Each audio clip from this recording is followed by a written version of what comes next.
আসিফ মোহাম্মদ সজীব ভাই যেটা বলেছেন সরকার আসলে ৩ মাসে ব্যর্থ হয়েছে, এই জায়গাটা কি বলবেন? আমি ওনার সঙ্গে একদমই ডিসএগ্রি করি এই জন্য যে আমি ৩ মাসের মধ্যে কোনো সরকারকে সফল বা ব্যর্থ হিসেবে বিবেচনা করতে চাই না। আমি আগেও বলেছি যে আমি এই যে কোনো সরকারের জন্য ৬ থেকে ৮ মাস হচ্ছে একটা তাদেরকে বেনিফিট অফ ডাউট দিতে হবে, এটা দিতেই হবে, এটার কোনো উপায় নেই। তবে হ্যাঁ, যে একটা কথা তো আছে প্রবাদ যে উঠতি মূলা পত্তনে চেনা যায় না, আর morning shows the day.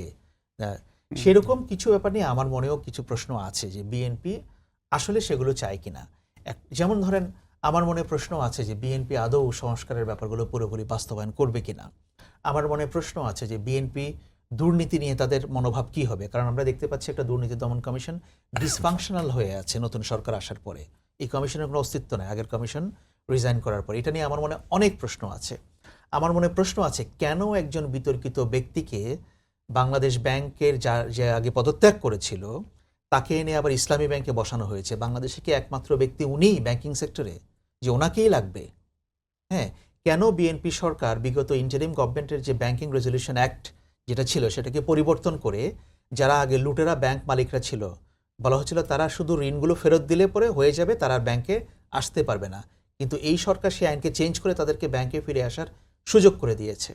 So এগুলো নিয়ে আমার মনেও প্রশ্ন আছে, কিন্তু স্টিল আমি তাদেরকে আরও সময় দিতে চাই, আরও কয়েক মাস দেখতে চাই।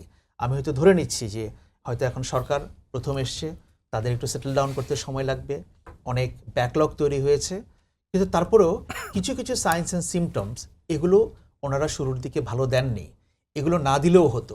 এবং আমার কাছে মনে হয় যে এই কাজগুলো করে তারা যেটা করেছেন, এটা আমি এর আগেও প্রোগ্রামে বলেছি, আমি আগে অতীতে একটা টিভি প্রোগ্রামে বলেছিলাম যে এই ৩ মাসে বিএনপি সরকার অর্জন বলতে আমি প্রাইম মিনিস্টার তারেক রহমানের ডাউন টু আর্থ অ্যাটিটিউড ছাড়া, ওনার বিনয়ী আচরণ ছাড়া আমি তেমন কোনো অর্জন দেখতে পাচ্ছি না।